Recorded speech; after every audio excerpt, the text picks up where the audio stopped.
Banyak persepsi mengatakan bahwa akuntansi, pelajaran akuntansi ataupun jurusan akuntansi itu adalah sesuatu yang sulit. Bahkan banyak orang mengatakan itu sangat menakutkan. Padahal kenyataannya tidak. Akuntansi, jurusan akuntansi itu adalah jurusan yang paling diminati, paling populer, dan paling bergengsi. Nah, kalau ada orang mengatakan itu sulit, itu hanya sekedar saja. Mungkin mereka hanya mendengar isu-isu, oh akuntansi itu sulit, banyak hitungan. Sebenarnya tidak, itu cukup asik. Apalagi di zaman canggih sekarang. Akuntansi itu sudah berbasis komputer, jadi kita lebih mudah. Akuntansi punya lapangan pekerjaan yang sangat luas, baik itu di instansi pemerintah maupun di instansi swasta. Orang yang bekerja di bidang akuntansi disebut dengan akuntan. Ada yang bekerja di bidang pemerintahan, maka dia disebut dengan akuntan pemerintah. Oke, kita langsung saja ke definisinya.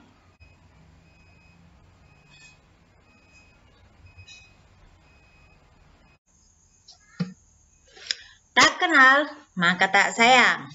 Maka, supaya kamu menyayangi akuntansi, kenali dulu asal-muasal akuntansi. Akuntansi pertama sekali ditemukan di Italia oleh seorang pendeta yang sekaligus menjadi ahli matematika bernama Luca Pacioli. Dia bekerja di sebuah asrama kesusteran pada waktu itu. Nah, dia menciptakan satu buku yang disebut dengan Double Accounting System. Sekarang, jika sudah tahu pertama sekali di mana akuntansi itu ditemukan, lalu pahami apa itu definisi akuntansi. American Institute of Certified Public Accountants dalam Committee on Terminology pada tahun 1900. American Institute of Certified Public Accountants ini didirikan pada tahun 1887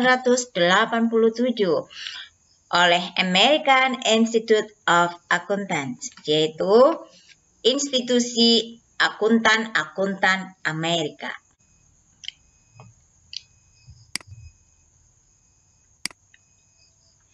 Jadi, menurut AIPA ini, kita sebut AIPA aja lah ini ya. AIPA, habis susah sih. Jadi, menurut AIPA ini, kita menyebutnya AIPA saja. Karena agak sulit mengucapkannya dalam bahasa Inggris. Harus kita bilang AICPA atau American Institute of blah blah blah. Oke, AIPA mendefinisikan akuntansi itu adalah suatu keahlian atau seni untuk mencatat, mengklasifikasikan. Arti daripada mengklasifikasikan adalah mengkelompok-kelompokkan dan mengikhtisarkan. Mengikhtisarkan itu bahasa kerennya adalah meringkas dengan cara yang tepat seluruh transaksi keuangan dan menginterpretasikan hasil yang diperoleh. Menginterpretasikan itu adalah melaporkan, memaparkan. Nah, ini menurut AIPA. Kemudian ada lagi nggak organisasi di dunia ini yang bisa mendefinisikan akuntansi? Iya, pasti ada. Yaitu American Accounting Association atau AAA. Ini biasanya kita sebutkan dengan AAA. Ini sangat terkenal. Organisasi ini sangat terkenal, yaitu organisasi akuntansi di Amerika, Asosiasi Akuntansi Amerika. Nah, ini didirikan pada tahun 1966. Mereka menciptakan sebuah buku, mereka menerbitkan sebuah buku dengan teori A Statement of Basic Accounting Theory. Jadi teori dasar matematika pula ya. Teori dasar akuntansi. Nah, jadi sebenarnya udah lama sekali akuntansi itu ada. Coba kita balik lagi ke atas. Ini tadi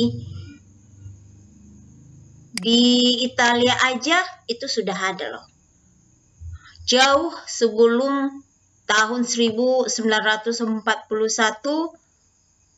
institusi akuntan Amerika dibentuk. Berarti sebelum itu sudah ditemukan. Cuman saya lupa itu pada tahun berapa. Kalau tidak salah ya, pada tahun 1886 begitu. Tapi kan kalau nggak salah. Kalau salah gimana dong? Nah itu oke, kita lanjutkan.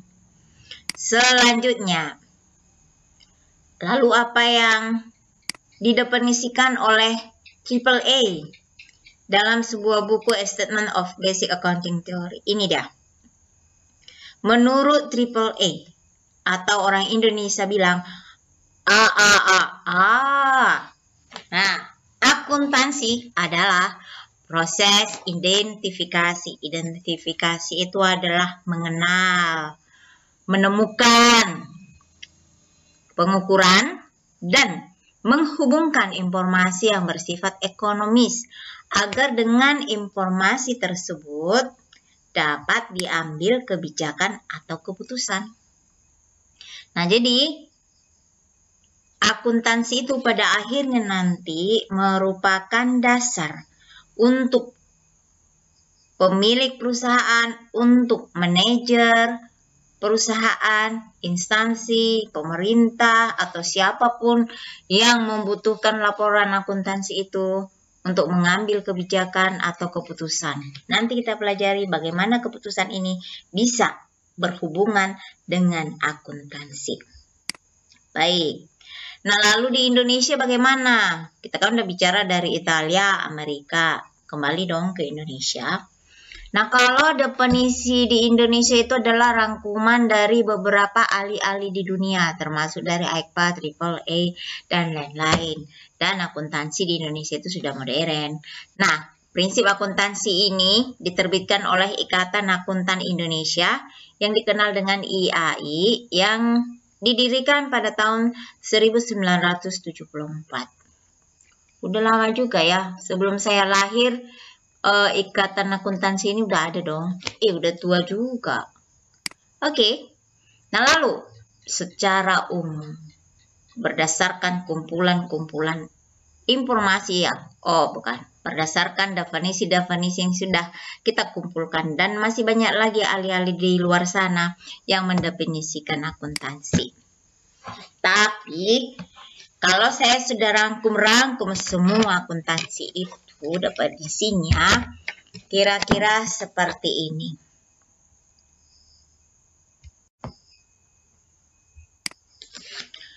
Akuntansi adalah, salah pula lah nulis adalahnya nih, adalah mencatat, mengklasifikasikan, mengikhtisarkan atau meringkas ya, dan melaporkan semua transaksi keuangan yang terjadi dalam sebuah perusahaan pada satu periode tertentu. Bahwa akuntansi adalah seni mencatat, mengklasifikasikan, mengikhtisarkan, dan melaporkan semua transaksi keuangan yang terjadi dalam sebuah perusahaan pada satu periode tertentu. Nah, kemudian satu periode tertentu, periode dalam akuntansi itu dulunya ada yang 3 bulan, yang disebut dengan triwulan. Kemudian ada yang 6 bulan. Kemudian ada yang setahun. Namun sekarang untuk menghemat waktu dan lebih meningkatkan akurasi daripada akuntansi itu sendiri, maka periode akuntansi itu dibuat menjadi 1 tahun, yaitu dari Januari sampai 31 Desember. Sehingga sering kita dengarkan orang-orang mengatakan, oh 31 Desember itu tutup buku. Ya, tutup buku karena itu adalah akhir dari transaksi keuangan yang terjadi dalam sebuah perusahaan. Isi akuntansi ini sendiri itu merupakan kegiatan akuntansi itu. Nah, yang mana? Yaitu, ini buang dulu. Mencatat, mengklasifikasikan, mengiktisarkan, dan melaporkan. Yang ini kita harus buang. Oke, lalu saya akan jelaskan satu persatu. Nah, mencatat. Ini adalah tahapan pertama setelah mengidentifikasi. Tadi ada Tadi ada sebuah definisi akuntansi yang menyatakan bahwa akuntansi itu adalah mengidentifikasi. Itu adalah sebuah proses identifikasi. Nah, identifikasi itu adalah menemukan atau mencari. Nah, apa yang dicari itu adalah bukti-bukti transaksi. Nah, bukti-bukti transaksi akuntansi itu adalah yang bersifat ekonomis. Nah, bukti-bukti itu seperti kwitansi, kemudian nota pembelian atau nota penjualan, bukti pembayaran gaji, bukti pembayaran pembelian, dan lain sebagainya. Nah, bukti-bukti itu kita akan catatkan. Kita akan catatkan di mana? Itu adalah di dalam jurnal. Nah, penulisan jurnal ini harus dilakukan secara kronologis. Artinya berurutan tanggalnya. Tanggal 1, 2, 3, 4. Tidak boleh meloncat-loncat. Tanggal 1, tanggal 5, tanggal 2, tanggal 10, tanggal 3. Tidak. Secara kronologis. Kemudian, proses mencatat ini, selain daripada menjurnal, selanjutnya adalah posting. Yaitu memindahkan transaksi keuangan ataupun akun-akun yang terdapat di jurnal ke buku besar. Jadi postingnya ke buku besar. Inilah dia kegiatan mencatat. Jadi jika kamu mengingat definisi daripada akuntansi, maka kamu akan mengingat tahapan ataupun kegiatan-kegiatan ataupun proses-proses akuntansi. Nah, itu mengklasifikasikan. Nah, apa itu yang disebut dengan mengklasifikasikan? Mengklasifikasikan, mengelompokkan. Kelompokkan kemana? Ke akun-akun. Ada 5 kelompok akun besar. Apa itu? Akun harta. Yang kedua, akun utang. Yang ketiga, akun modal. Yang keempat, akun pendapatan. Yang kelima, akun biaya. Ataupun sering kita sebut dengan istilah beban. Nah, ini kelompok-kelompok yang ada di akuntansi. Nanti pelan-pelan kita pelajari. Nah, lalu bagaimana dengan mengiktisar? Apa saja kegiatan mengiktisar? Kegiatan mengiktisar ataupun meringkas, yaitu kita membuat worksheet. Itu bagian daripada mengiktisar. Kertas kerja. Lalu melaporkan semua transaksi keuangan dalam bentuk laporan keuangan. Apa saja yang termasuk dalam laporan keuangan ini?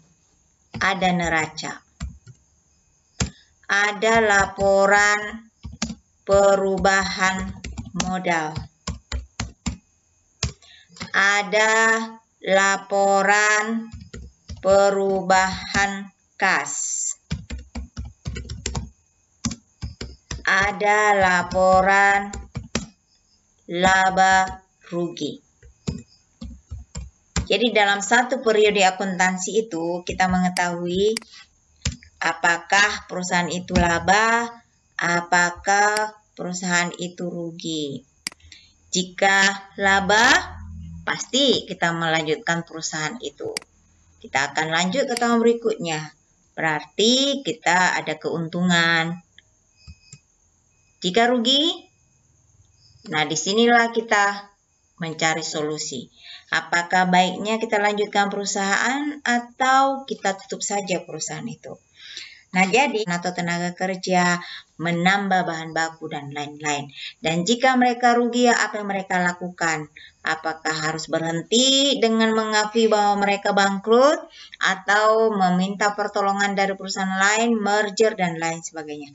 Jadi ini sangat penting. Jadi sebenarnya akuntansi itu tidak sulit dan tidak menakutkan. Oke, untuk pertemuan berikutnya kita akan belajar siapa sih yang membutuhkan akuntansi itu, dan siapa yang mengambil keputusan atas dasar laporan keuangan akuntansi itu. Baik, sampai jumpa. Ciao. Teng.